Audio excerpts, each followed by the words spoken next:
वरासत का जो कॉन्सेप्ट है वो बेसिकली कॉन्सेप्ट क्या है? होता ये है कि अगर for example one of your parents has passed away and they have left an estate for their legal heirs. So in order for the legal heirs to claim that estate, it can be either immovable properties or movable properties. So वो inheritance के तहत अपना share in the properties claim कर सकते हैं. यहाँ पे एक चीज़ बड़ी अमूमन कभी कभार हमें देखने को मिल जाती है कि कुछ जो बच्चे होते हैं पेरेंट्स के लाइफ टाइम में ही, अभी पेरेंट्स ज़िंदा होते हैं और वो ये क्लेम कर रहे होते हैं कि प्रॉपर्टी में हमारा राइट, और अपने माँ बाप से भी ज़िद करते हैं कि हमें जो हमारा हिस्सा है वो हमें दे दिया जाए. तो क्या कोई ऐसी लीगल रेमेडी हमारे पास एग्जिस्ट करती है कि माँ बाप की लाइफ टाइम में ही क्या बच्चे हिस्सा प्रॉपर्टी में या वरासत क्लेम कर सकते हैं? The children cannot claim any sort of inheritance as long as the parents are alive. Inheritance का कॉन्सेप्ट ये है कि जब when the parents pass away तभी आपका वो क्लेम इनिशिएट होता है. यहाँ पे आपसे ये जानना चाहूँगा कि पूरा प्रोसेस क्या होता है लेटर ऑफ एडमिनिस्ट्रेशन का या सक्सेशन का, इनहेरिटेंस के थ्रू प्रॉपर्टी को हासिल करने का, अपने राइट जो आपका हिस्सा बनता है उसको हासिल करने का. आपके अगर one of your parents have passed away for example, तो फिर आप पहले ये मेक श्योर करते हैं कि आप अपनी पेरेंट्स की एफआरसी में आ रहे हैं. That is a family registration certificate जो नादरा इशू वो करता है. Once the parent has passed away you go to NADRA and you file for a letter for administration और अ सक्सेशन सर्टिफिकेट. अच्छा याया साहब, एक अक्सर हमें इशू, एक और जो बड़ा कॉमन इशू है कि दादा अभी ज़िंदा है, फादर जो बच्चों का है वो उसकी डेथ हो गई, यानी जो उसका बेटा था दादा का उसकी डेथ हो गई, तो लेकिन दादा अभी ज़िंदा है, तो क्या जो पोते हैं तो उनको डायरेक्टली इनहेरिटेंस का राइट मिलता है या नहीं? इन दिस केस होता ये है कि if the father dies but the grandfather is alive, then unfortunately the chain breaks. तो होता ये है then the children of the deceased have no right on the property that is left by the grandfather, because क्योंकि वालिदैन की death हो जाती है. हेलो एवरीवन, मैं हूं Hammad Ahmed Khan. Welcome to the legal talks, a podcast series of the legal forum. आज की इस पॉडकास्ट में हमारे साथ जुड़े थे एडवोकेट याहिया मजहर, जो कि यंग एडवोकेट हैं, प्रैक्टिसिंग लॉयर हैं, कराची में प्रैक्टिस करते हैं, कोर्ट्स में रेगुलरली अपेयर होते हैं. उनसे हमने जाना कि सक्सेशन क्या होता है, उसके कॉन्सेप्ट क्या हैं, लॉज क्या हैं सक्सेशन के. तो काफ़ी इन्फॉर्मेटिव डिस्कशन उनके साथ रही है, तो प्लीज़ अब देखें एंड एंजॉय. अस्सलाम वालेकुम याया साहब, कैसे हैं आप? वालेकुम अस्सलाम Hammad, I am good, thank you. सबसे पहले तो बहुत शुक्रिया आपने अपना वक्त दिया. तो सबसे पहले मेरा आपसे ये सवाल है जो मेरा हर गेस्ट से होता है कि आप लीगल प्रोफेशन में कैसे आए, आपकी जर्नी क्या रही, कहाँ से आपने स्टार्ट किया, कहाँ से आपकी स्कूलिंग रही और लॉ आपने कहाँ से किया, और अभी तक का जो आपकी जर्नी है वो क्या रही? First of all Hammad, thank you for having me. पर जहाँ तक मेरी लीगल जर्नी की बात होती है, so once I complete my A levels, तो उसके बाद I was exploring my options के in which profession will I be best suited for. तो since quite a while, it was always a thought that the legal profession is a very empowering profession to begin with. क्योंकि जो भी कानून के फ़ैसले होते हैं, जो भी वकील होते हैं, उनके जो भी डिसीजंस होते हैं वो डायरेक्टली आपके मुल्क को इम्पैक्ट करते हैं, आपकी कॉन्स्टिट्यूशन को इम्पैक्ट करते हैं, and on a daily basis it also affects to the public at large as well to some extent. तो आपने जैसे कहा एम्पावरिंग, कुछ लोग इससे थोड़ा सा मिसयूज़ भी करते हैं, काफ़ी ये चीज़ भी कही जाती है जिससे मैं डिसएग्री करता हूँ कि वकलागर्दी एक ऐसा वर्ड है, बट कुछ लोग ज़ाहिर हमारे प्रोफेशन में हैं जो कि इस पावर को थोड़ा सा मिसयूज़ करते हैं, तो उस पर आपका क्या कहना है? दो तरह के लोग होते हैं जो इसको सही तरीके से यूज़ करते हैं, जो यूज़ करते हैं for the public at large, and to some extent वो अपने लिए भी यूज़ करते हैं, वो अपनी लीगल एक्यूमेन इंक्रीज़ करते हैं, वो कानून में एक ऐसी चीज़ें इंट्रोड्यूस करना चाहते हैं जो इन इट्स इंटायरिटी पूरे मुल्क को ही वो करे सूट. बाकी जो दूसरे तरह के लोग होते हैं वो तो हमारे साथ हर प्रोफेशन में होते हैं. Everybody likes to be authoritative and to exert authority as well. So there are two types of people, you just have to choose which one you are best suited for. So जहाँ तक मुझे इल्म है तो आप first generation lawyer हैं, तो आप एक लॉ फर्म में भी काम कर रहे हैं. तो मैं थोड़ा सा जो मेरे पास क्वेश्चन आता है लॉ स्टूडेंट्स की, लॉ एस्पिरेंट्स का एक क्वेश्चन आता है कि जो लॉ फर्म्स में किस तरह से हम इन हों, किस तरह से इंटर करें. तो आप कोई अगर टिप्स हैं तो आप हमें बताएं कि एक फर्स्ट जनरेशन लॉयर के लिए स्पेसिफिकली, जिसके पास कोई इतने ज़्यादा एवेन्यूज़ शुरू में नहीं होते, तो वो कैसे किसी लॉ फर्म में इन हो सकते हैं या किसी प्रोफेशन में वो इंटर कर सकते हैं। सो आई कम फ्रॉम अ फैमिली जिसके अंदर सारे या तो आर्किटेक्ट्स हैं, इंजीनियर्स हैं, सो आई बेसिकली कंस्ट्रक्शन बैकग्राउंड, मुझे वो कभी अपील नहीं किया। So when I started law school, तो उसमें मुझे बहुत जल्दी समझ में आ गया था, क्योंकि हमने यूनिवर्सिटी ऑफ लंदन की एक्सटर्नल डिग्री प्रोग्राम जो होती है वो आपको बहुत कम गाइड करती है as to what the law of the land is in Pakistan. तो आपको बहुत मुश्किल होती है कि हाउ द कोर्ट्स ऑपरेट, आपको आइडिया नहीं होता कि यहाँ पर चीज़ें कैसे होती हैं, how they go in order. So the most beneficial idea and to go about this is कि आपको इंटर्नशिप्स तो करनी चाहिए पाकिस्तानी लॉ फर्म्स में। Specifically you can apply to any law firm, because since you are just law student, you might not get as much as work, but you might get an idea of how the courts are operating, and that is one of the most essential things that you as a law student should know. So for me, क्योंकि मैंने इतनी सारी internships की थी throughout my law school, I almost did 2 to 3 internships, and then I did a internship placement at J Legal, and then I continued my journey from here and onwards. So yeah, moving towards topic, आज का हमारा topic है inheritance, वरासत। तो सबसे पहले मैं आपसे ये जानना चाहूँगा कि वरासत का जो कॉन्सेप्ट है वो बेसिकली कॉन्सेप्ट क्या है। हमारा साहब कॉन्सेप्ट ऑफ इनहेरिटेंस इसलिए क्रिएट किया गया है, होता ये है कि अगर for example one of your parents has passed away and they have left in state for their legal heirs.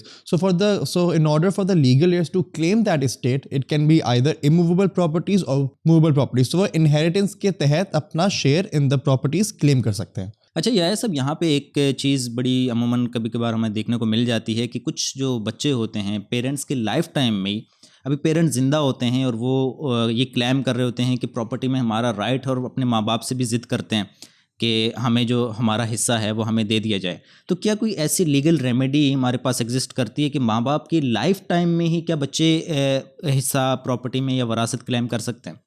In this regard होता यह है कि the children cannot claim any sort of inheritance as long as the parents are alive. Inheritance का concept ये है कि जब when the parents pass away तभी आपका वो क्लेम इनिशिएट होता है या वो क्लेम सब्सटैंशिएट हो जाता है। बेसिकली आप कहना चाह रहे हैं कि वरासत जो लफ्ज़ से ही मुझे लग रहा है कि जाहिर है कि किसी की जो वरासत उसके डेफिनेटली मरने के बाद ही हो सकती है। जी, उससे पहले during the life time of the parents तो आप इनहेरिटेंस क्लेम नहीं कर सकते। जी, आप ये ज़रूर वो कर सकते हैं कि अगर आपके वालिदैन आपको कोई इमूवेबल प्रॉपर्टी गिफ्ट करना चाहते हैं तो वो एक गिफ्ट डीड के तहत आपको गिफ्ट कर सकते हैं, मगर आप इनहेरिटेंस क्लेम नहीं कर सकते। अच्छा, यह साहब, जब हम being lawyer, being an advocate, हम जब प्रैक्टिस कर रहे होते तो हमें प्रैक्टिस में 2 टर्म्स यूज़ होते हुए बड़ी सुनाई भी देती हैं, हम इनसे डील भी करते हैं, succession certificate and letter of administration. इन दोनों में क्या डिफरेंस है? Letter of administration is only in regards to an immovable property. Immovable property ये होती है जो आपका लैंड होता है, जो ज़मीन होती है, जो आप इधर उधर मूव नहीं वो कर सकते, hence the term immovable, attached to the land, मतलब ज़मीन के साथ जुड़ी कोई भी चीज़, जैसे कि घर हो गया या बिल्कुल। और दूसरा जो immovable properties होती हैं, जैसे बैंक अकाउंट्स होते हैं, गाड़ियाँ होती हैं, जो भी चीज़ आप आसानी से शिफ्ट कर सकते हो, उसके लिए एक सक्सेशन सर्टिफिकेट उसी चीज़ के लिए होता है। तो ये सर्टिफिकेट मिलने के बाद आप उसके ऑनर बन जाते हो, मतलब वो डील कर सकते हैं? नहीं, उसके थ्रू आउट भी एक प्रोसेस होता है। आप the initial stage is that you have to first see कि कौन सी चीज़ इमूवेबल है और कौन सी चीज़ मूवेबल है। तो आप उन दोनों को बाइफरकेट ही इस तरह वो करते हैं कि you file a letter for administration in regards to an immovable property and you file for a succession certificate for a movable property. यानी ये सिर्फ एक ये शो करता है कि उस चीज़ में, उस प्रॉपर्टी में आपका हिस्सा आप रखते हैं। जी बिल्कुल। अच्छा, या सब मैं यहाँ पे आपसे ये जानना चाहूँगा कि पूरा प्रोसेस क्या होता है लेटर ऑफ एडमिनिस्ट्रेशन का या सक्सेशन का, इनहेरिटेंस के थ्रू प्रॉपर्टी को हासिल करने का, अपने राइट जो आपका हिस्सा बनता है उसको हासिल करने का? सो व्हाट हैपेंस इज कि फॉर एग्जांपल आपके अगर one of your parents have passed away for example, तो फिर आप पहले ये मेक श्योर करते हैं कि आप अपनी पेरेंट्स की FRC में आ रहे हैं। That is a family registration certificate, जो नादरा इशू वो करता है. Once the parent has passed away, you go to Nadra and you file for a letter for administration or a succession certificate. पहले होता ये था कि पहले the courts were authorized to issue a letter of administration or a succession certificate, the civil courts of Pakistan. तो because in specifically speaking of the High Court of Sindh की मैं बात कर रहा हूँ, which is the only High Court which has an original jurisdiction. बाकी सारे provinces में इस्लामाबाद, पंजाब, कोयटा में आप जब भी सक्सेशन या एडमिनिस्ट्रेशन के लिए कोर्ट जाते हैं तो वो आप डिस्ट्रिक्ट कोर्ट जाते हैं. मगर यहाँ पर इन द सिंध के अंदर अगर आपकी प्रॉपर्टी की वैल्यू इस वक्त की पिक्यूनरी जुरिडिक्शन 6.5 CR से ऊपर है तो आप हाई कोर्ट की जुरिडिक्शन इन्वोक हो सकती है. तो होता यह है कि पहले तो ये सारे वो जो हाई कोर्ट्स थे, डिस्ट्रिक्ट कोर्ट्स थे, ये आपको आपका लेटर ऑफ एडमिनिस्ट्रेशन और सक्सेशन सर्टिफिकेट इशू कर देते थे. मगर 2021 के एक्ट में जो succession and letter of administration act है 2021 का, उसके अंदर आप पहले नादरा जाते हैं.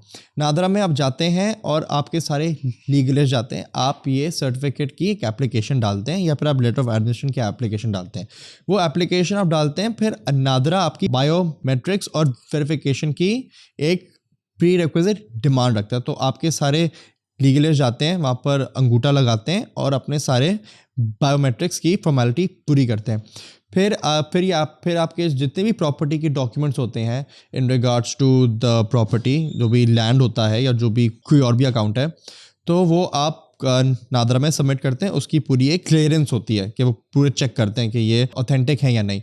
फिर नादरा क्या करती है टू मेक श्योर कि you are the only existing legal heirs, वो पब्लिक एट लार्ज में जो अखबार होते हैं वहाँ पर ऑब्जेक्शंस प्लेस वो करती है. अगर 14 दिन तक और ये सर्टेन अमाउंट ऑफ टाइम तक ऑब्जेक्शंस नहीं आते तो आपको नादरा आपका लेटर ऑफ एडमिनिस्ट्रेशन और सक्सेशन सर्टिफिकेट इशू हो जाता है. मगर for example even the slightest of objection which the party can not clear in the first instance, then जो नादरा होती है वो एक डिक्लाइन सर्टिफिकेट आपको इशू करती है. उसी डिक्लाइन सर्टिफिकेट के बेसिस पे हमाद साहब आप फिर कोर्ट्स की जुरिसडिक्शन इन्वोक करते हैं.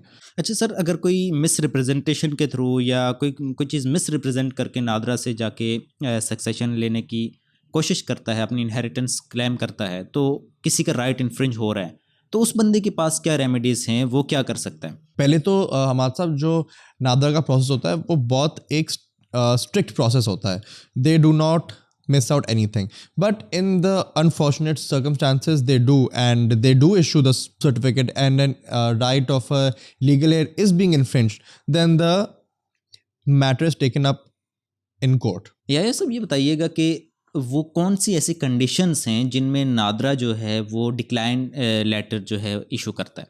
देखें, वो इशू बहुत सारे हो सकते हैं. There is a various amount of issues that can be used to issue the decline certificate. One can be कि अगर कोई भी एक legal heirs में से कोई माइनर होता है. दूसरा ये हो सकता है कि प्रॉपर्टी इस्लामाबाद में है मगर आप सारे यहाँ पर हैं और आप यहाँ की जुरिसडिक्शन इन्वोक वो करना चाह रहे हैं. तीसरा कैन बी के प्रॉपर्टी के कागजात पूरे नहीं हैं. There can be a very various amount of objections can that NADRA can offer. ये तो मैंने आपको ऊपर से बता दिया. अगर लीगल हेयर्स में कोई राइट्स को लेके या कोई शेयर प्रोपोर्शन को लेके अगर कोई इशू हो, तो उस सूरत में भी क्या नादरा ये भी होता है कि अगर फॉर एग्जांपल 4 लीगल एयर्स हैं और उनमें से एक कह रहा है कि मेरा शेयर कम है जो उसको लग रहा हो, then Nadra will not be Nadra then does not have the authority to issue the letter of administration or the succession certificate. अच्छा सर, ये बताइएगा कि अगर नादरा ने for example decline letter issue कर दिया, ठीक है, अब चूँकि मैटर कोर्ट में जाएगा, तो कोर्ट का सारा क्या प्रोसेस होगा कि हम किस तरह से कोर्ट जाएंगे और फिर वहाँ से हम जो है वो क्लेम करेंगे अपने राइट्स, क्या प्रोसेस है उसका? The first and foremost step that somebody has to take is to first get the decline letter issued by NADRA. वो डिक्लाइन लेटर के बेसिस पे ही आप कोर्ट की जुरिसडिक्शन इन्वोक कर सकते हैं. So on the basis of the decline letter, you file an application, a succession miscellaneous application under the succession act of 1925। उसके अंदर आप कोर्ट्स की इन स्टेट और टेस्टामेंट्री जुरिसडिक्शन होती है जो इन मैटर्स को डिसाइड करती है, वो आप इन्वोक होती है, फिर आपकी एप्लीकेशन फाइल होती है कोर्ट्स के अंदर, और आप अपनी जो भी आपकी प्रॉब्लम होती है वो आप कोर्ट के सामने स्टेट करते हैं। That is the process. तो जैसे कि आप एसएमए की बात कर रहे हैं, तो एक जैसे हम मूवेबल इमूवेबल प्रॉपर्टी की हम बात कर रहे हैं, तो क्या इमूवेबल प्रॉपर्टी के लिए भी एसएमए ही फाइल होगा? जी, इमूवेबल प्रॉपर्टी के लिए भी एसएमए ही फाइल होता है। any sort of objection on the basis where NADRA has given you the decline certificate, you have to file an SMA. उस SMA के तहत कोर्ट पर appropriate orders पास करता है, जिसके अंदर फिर upward and onwards आपको फिर मैटर को देखना पड़ता है। तो अगर इमूवेबल प्रॉपर्टी है तो the court will issue the letter of administration, और if it's an immovable property the courts will issue a letter of administration, but if it's a movable property the courts will issue a succession certificate. Suit for administration होता है, ये किस सूरत में file होता है? तो mostly suit for administration होता है कि आप कोर्ट से रिक्वेस्ट करते हैं कि ये एडमिनिस्ट्रेट किया जाए लीगल एयर्स के नाम पे। So what the court does is they make sure कि द लीगल एयर्स के नाम पे वो एडमिनिस्टर किया जाए, फिर उसके बाद पार्टीशन किया जाए। So what usually the practice is कि you file a suit for administration and partition. तो आसान अल्फाजों में कि पहले वो प्रॉपर्टी आपके नाम पे होगी, फिर उसके बाद वो पार्टीशन होगी as per the shares that has been allotted to all the legal heirs. तो सर कोर्ट के लिए कौन कौन से डॉक्यूमेंट्स चाहिए जो हमें कोर्ट में अपना क्लेम साबित करने के लिए, या एसएमए में या सूट फॉर एडमिनिस्ट्रेशन में हमें चाहिए होते हैं, जो कोर्ट में हमने अपने केस के साथ फाइल करने होते हैं? सबसे पहली बात तो आपको, जो मैंने पहले भी बोला था कि डिक्लाइन सर्टिफिकेट आपको सबसे पहले अटैच करना पड़ता है। प्रॉपर्टी के सारे डॉक्यूमेंट्स आपको अटैच करने पड़ते हैं। These are the two main essential things that party has to provide towards the court. All their identification cards, the NICs, CNICs, जो parent deceased हो चुका है उसका जो death registration certificate होता है वो आपको attach करना होता है। There are various of documents that you have to attach. अच्छा सर, बहुत सारी कोर्ट्स हैं, हाई कोर्ट भी है, डिस्ट्रिक्ट कोर्ट्स भी हैं, सिविल मैजिस्ट्रेट्स भी हैं, जजेस भी हैं। तो एसएमए या सक्सेशन के जो हमारे क्लेम्स होते हैं, चाहे वो सूट फॉर एडमिनिस्ट्रेशन हो या एसएमए फाइल करना हो, तो ये किस कोर्ट के पास जुरिस्डिक्शन है इसकी? ये हमाद साहब, जैसे मैंने पहले बताया था, क्योंकि हाई कोर्ट ऑफ सिंध के पास ओरिजिनल जुरिस्डिक्शन है, तो जो भी प्रॉपर्टी या इमूवेबल प्रॉपर्टी हो, मूवेबल प्रॉपर्टी जिसकी क्यूमुलेटिव वैल्यू 6.5 CR से ऊपर हो, तो high court can decide the matter. बाकी अगर उससे कम हो तो the district courts can decide the matter. मगर बाकी सारे प्रोविंसेस में, इस्लामाबाद में, क्वेटा में, पेशावर में, लाहौर में, ये एसएमए फाइल ही डिस्ट्रिक्ट कोर्ट्स में होती हैं, because their high courts do not have the original jurisdiction. अच्छा या सब, जब प्रॉपर्टी जब आपने क्लेम कर लिया, आपको मिल गई, तो कोर्ट जो है वो किस तरह से सबको प्रॉपर्टी देगी? मतलब शेयर सबको दे दिया जाएगा, डिवाइड करके देगी, या किस तरह से कोर्ट जो है सबको प्रॉपर्टी हैंड ओवर करेगी, ये शेयर देगी? कोर्ट इस तरह से प्रॉपर्टी हैंड ओवर करती है कि for example if there are multiple legal heirs, तो फॉर एग्जांपल अगर 4 लीगल एयर्स हैं तो वो उनमें से एक लीगल एयर को पावर ऑफ अटर्नी देंगी। The power of attorney has कौन पावर ऑफ अटर्नी? मतलब दूसरे लीगल एयर्स जी, उनको देंगे? जो बाकी जो 4 में से जो 3 लीगल एयर्स हैं, वो इनमें से एक लीगल एयर को पावर ऑफ अटर्नी देगा। वो पावर ऑफ अटर्नी उसको ऑथराइज वो करता है कि वो कोर्ट में उनके बिहाफ पे ही एक एसएमए की एप्लीकेशन फाइल हो। कोर्ट देन इनडायरेक्टली और directly deals with that one legal air, हालांकि उसके पास पावर तीनों की होती हैं as per the power of attorney. जब वो power of attorney on record आ जाती है और वो कोर्ट डायरेक्टली एक ही लीगल एयर से डील हो रहा होता है, ताकि कोर्ट के लिए भी आसानी हो। तो जब प्रॉपर्टी डिस्ट्रीब्यूट होती है and the property is about to get released after the court is satisfied and is about to issue the letter of administration और द सक्सेशन सर्टिफिकेट, तो कोर्ट उस एक लीगल एयर को बोलता है कि आप for the sake of protection for of the remaining legal heirs, वो आपको या कोर्ट आपसे रिक्वेस्ट करता है कि आप उस प्रॉपर्टी की equivalent amount of surety court में वो डिपॉजिट हो. So the surety can either be the property documents itself, it can be hard cash, it can be pay orders, anything wherein the court is satisfied के जब property release हो रही होगी तो उसकी इक्विवेलेंट एक चीज़ कोर्ट के पास होगी. तो अगर कोई एडमिनिस्ट्रेटर नहीं करता दूसरे लीगल एयर्स को प्रॉपर्टी, तो उस सूरत में फिर क्या होगा? उस सूरत में कोर्ट ने ये एक कंडीशन ही इसलिए रखी है क्योंकि ताकि कोई बाकी लीगल एयर्स के राइट्स इन्फ्रिंज ना हो रहे हों. तो अगर if he won't be able to deposit any sort of surety before the court, then the court will be hesitant to order for the succession certificate or the letter of administration. या ये सब एक चीज़ हमें अक्सर dispute देखने को मिलता है कि अगर जैसे कोई बंदा है जिसकी बहुत सारी प्रॉपर्टीज़ हैं, अगर कराची की हम मिसाल ले लें, कोई अगर प्रॉपर्टी जैसे DHA में है, कोई किसी दूसरे इलाके में है, डेफिनेटली किसी प्रॉपर्टी की वैल्यू जो है वो ज़्यादा होगी, किसी की कम होगी. तो किस तरह से वो सारी प्रॉपर्टीज़ जो हैं वो लीगल हेयर्स में डिवाइड की जाएंगी? किसको कौन सी प्रॉपर्टी मिलेगी? दो तरह से डिवाइड हो सकता है.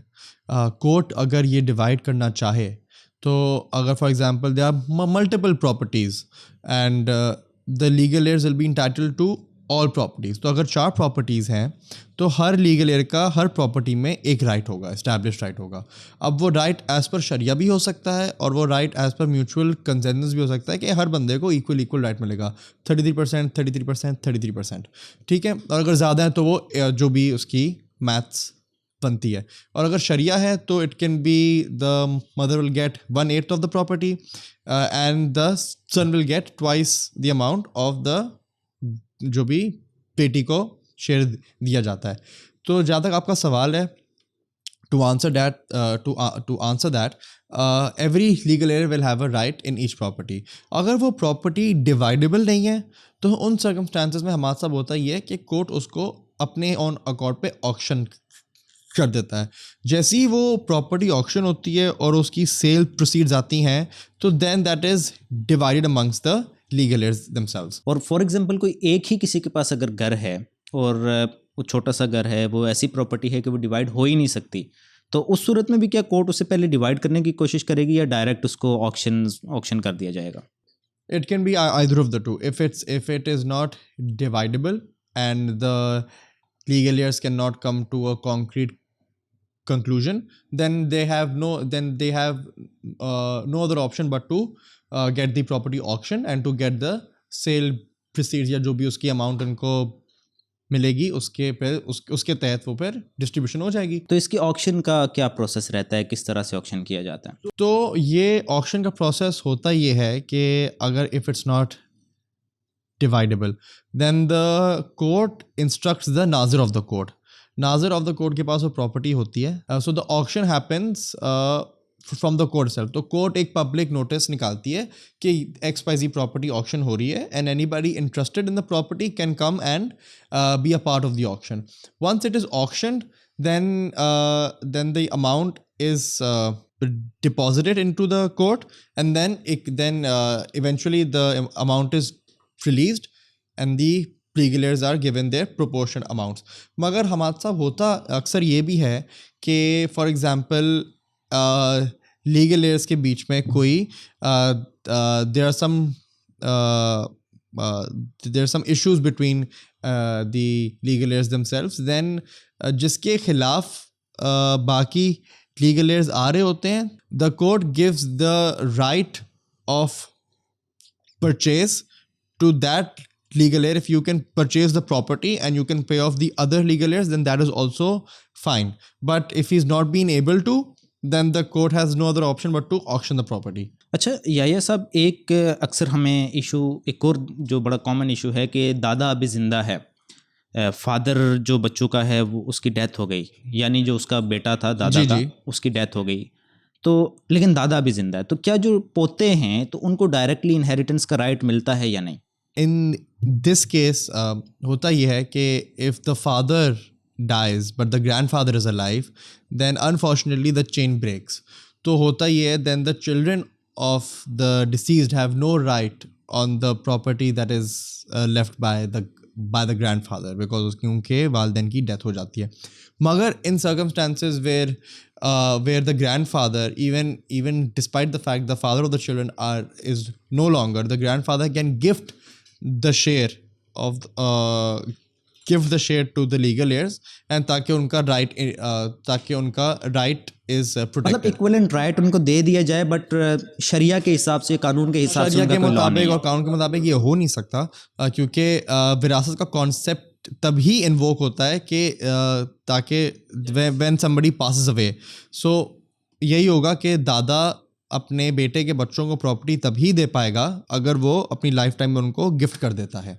जी बहुत शुक्रिया यार साहब, आपने अपना टाइम दिया, बड़ी एक अच्छी डिस्कशन थी. होपफुली आपको भी मज़ा आया होगा. एंड हमारे व्यूअर से भी ये रिक्वेस्ट है कि काइंडली चैनल को सब्सक्राइब करें ताकि आप तक मज़ीद ऐसी इन्फॉर्मेटिव वीडियोस, पॉडकास्ट वगैरह पहुंचती रहें. तो मिलते हैं अगली वीडियो में, तब तक के लिए अल्लाह हाफ़िज़.